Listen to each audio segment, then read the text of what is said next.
Hey, what's going on, guys? So today I'm gonna touch up on the wealth divide, wealth inequality. You know how it gets there, really quickly. How I think it's going to unfold in the U.S. What I think it's going to mean in the future. So how it gets there is that there's an imbalance. If you see our economy, it's financializing more and more, which is why the white collar jobs generally, but more specifically in the finance sector, did well. But it seems the middle class and lower class have gotten the short end of the deal when it came to shipping manufacturing jobs, right? And a lot of people are saying that China has stolen the jobs. But people have to remember that China was a developing nation. You know, they didn't have that kind of say to try and steal jobs.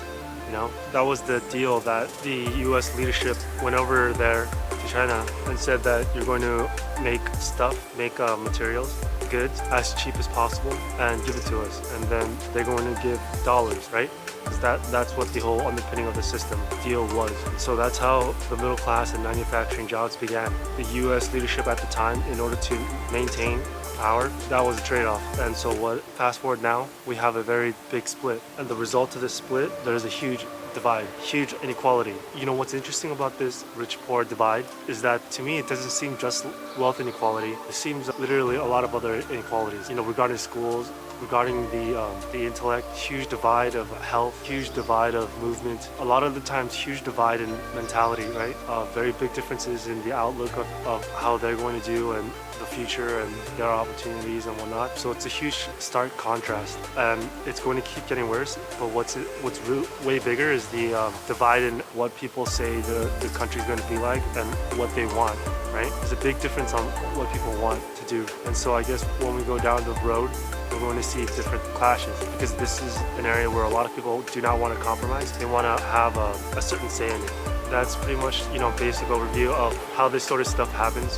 What I see happening now is that people are saying that there's going to be a very big divide between the rich and poor, which I think is in general true. But when you take a little bit more closer look into it, it appears that the rich and the other end of the poor might be okay in the short term, maybe medium, but it's in the middle where I think the middle is going to be where a lot of pain is going to come from. If you look at for example, when the pandemic happened, asset prices rose for a lot of the rich.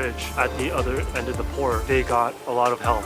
You see? And so as we go more and more into this, I think the very end of the rich and the very end of the poor might actually be okay for in the short term. But how this unfolds, we actually don't quite know how fast this thing can deteriorate. Obviously, inflation is a huge issue, and there are two divides when it comes to inflation. But let's play this out first regarding the actual structure of the system. As we go on, it's clear that the asset prices will eventually have to rise, right? Because the asset prices is basically the economy right now. There is no outlet for, oh, let's start manufacturing again, and then that can be the economy again. That doesn't seem like it's going to be an actual possibility. You know, the amount of leverage, the size of the economy, it doesn't look like it right now. We would have to transform or jump off to a different system, which is why people are talking about a Bretton Woods 3 and the fixing of the dollar. We would have to wait and see how they're going to do it, because how you jump off the dollar system matters, right? As we go on, deteriorations will grow. Because of that, the policymakers will try to alleviate a lot of suffering and pain for the poor. In their quest to do so, they are also going to end up pushing up asset prices. The rich is getting more, right? And the reason why that happened is compounding. You know, the poor, when they get the money, they have to spend it on whatever. The rich doesn't have to do that, they could just compound. The reason why this is such a tragic situation is because in order to try and help the sort of people that need the help, they're going to have to effectively also be helping the rich, which, you know, they obviously, that's not a concern of theirs, because they're rich and they can take care of themselves. And the other tragic part is the middle class, or let's say the upper middle class even. Maybe they're making high salaries, but the cost is just outstripping them in New York or something like that. Those ones will maybe be left behind or struggling, right? And so this is why the central bankers are looking into CBDCs as soon as possible, as fast as possible, because what they want to do is try and, so here's the thing. Poor people will buy stuff, and whatever that stuff is, let's say Johnson & Johnson, they need to buy lotion or something like that. The stock prices of Johnson & Johnson, the company that makes the lotion and stuff like that, inevitably inevitably go up. And that's how asset prices will eventually go up for the rich, even though the central bankers don't want it to. This is the exact reason why they want to hurry up and roll out a central bank digital currency, because you can command control this, effectively allowing them to maybe manage the decline of the dollar a bit better. And so in order to decline the management of the dollar and regarding national security and probably world security, you know that using CBDCs will be a requirement, will not be, I don't think it will be an option. If money and cash is being used on the sidelines and not the CBDC, cash outside, moving around, that's an issue, right? Because if they want to control money velocity, you're going to have to basically force spending. And with CBDCs, you can actually have timers or whatnot to make that spending happen. More importantly though, they could actually direct which, let's say, money that they can issue for whatever allotted products are. So let's say they'll only, when people were given money, they were buying, let's say, goods that weren't needed, let's say luxury goods. What they can do is actually have it only expend for personal needs and actual items like food and whatnot. So that will give central bankers a lot of power to try and fight the issue that we have. This obviously is not going to be good for privacy or the freedom to expend the money on what they want, but this is what it can really help them, the central bankers, to figure this issue out a lot better. So we will see this, and we will probably see a broader framework. If you only have it in one country, it doesn't work as well. It can work better with more countries. The CBD itself and other country CBDC, they're effectively going to be future networks, and these networks are competing right now with, for example, a Bitcoin network. We should see a much more broader acceptance of CBDC, emergence of it, not just one country. But the US one is definitely going to be, that one is going to be coming up, very quickly. What this means for most of the people is that, like I said, how this happens is because basically they want to help people. And in order to help people, things unfold, allowing more wealth disparity, wealth inequality. The CBDCs is an example of what they can really do about it and actually manage, command control money flows. And we'll see how effective that is. As for the system, it can go on. So we're going to see what actually happens. Does this actually have everybody coming together and making a Bretton Woods, or is this something that they could push one more time and expand one more time? What this means for the rich and the poor is the divide will continue on, and what this means for the middle class is probably the squeeze will keep squeezing and squeezing, where it will squeeze the middle class to go either more poor or end up becoming more rich. Another thing I have been seeing is the middle class there's some movement outside to another region of the world. So that is something that maybe we can be seeing more and more. And basically what likely will happen is class divide, class anger against each other. We've already seen this during the pandemic. You saw this during, people were hating against the rich, but also the rich understandably got frustrated with the poor, right? Because they're blaming them, they're blaming each other. What this means for the poor is that the ladder is being more taken up. It's going to be less easier to actually climb up the social ladder. So what you must do is now you need to begin to really think about the outlook of the future seriously and not get caught into a rock and a hard place, because then you could be stuck there for your sons and daughters could be stuck there, depending on how this unfolds. This part of the history that we're going through. So you need to be careful. Understand that what you've been doing, whether it be just working full-time at a minimum wage job, that's probably not going to work out.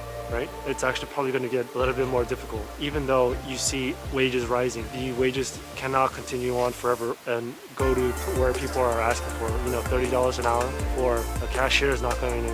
What will happen is that you will have a temporary increase in your wage, but the time limit of you working at your job is going down because the speed of automation is at high interest. And so most likely you're going to have to make changes to help you better your life, cut expenditures that you don't need, become very, very light. As for the rich, what this means is that you actually need to be very careful.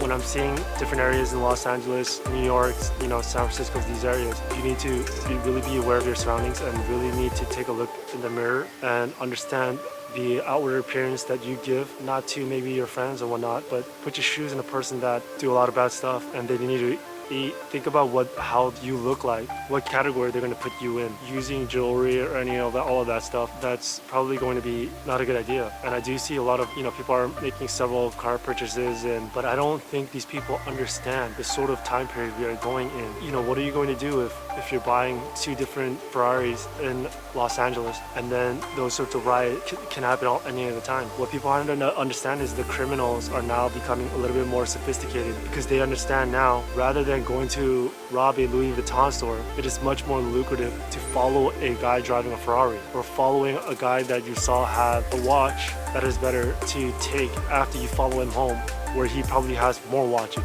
And so exorbitant display of wealth, that really needs to be checked. You need to become a little bit more lighter. If you don't know history, then it is the wealthy that were hunted for, because there is much more less wealthy people in comparison to the poor. And so really be careful if you are on the rich spectrum. That's not, be conscious of the, if you're wearing a necklace, what kind of clothes are you wearing? I'll use an example. If you're, let's say, Beverly Hills and you like to go there every day, there are criminals scouting out Instagram, social media. They scout out certain areas for certain people, and do they see them over and over during a couple of days? So you need to ask yourself, are you wearing new clothes every day, or are you using the same jacket that doesn't look too suspicious or too expensive or whatnot, right? You need to try and think that way. It's very difficult for a lot of, I think, rich people. It's going to be very difficult to adapt. I say that it's going to be a little bit more difficult for the rich to adapt is because the reality, most people have been suffering and struggling. That's what. That is what the future constant lifestyle would be as we go on into this future.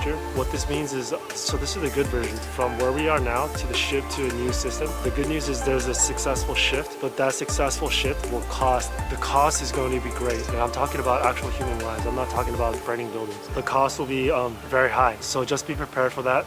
For the actual system, I'll do that in another video. The rich and poor divide, keep an eye on that and really keep an awareness of yourself, of what you look like, what category other people will put you in, not what you will put you in, what other people will put you in, because I think that's going to matter, right? And that's it for the video, guys. That's all I wanted to touch up on and make sure people really understood this. When I look around, it doesn't seem like people really understand this, so we'll see how this unfolds. Take caution, especially for your security around you, right?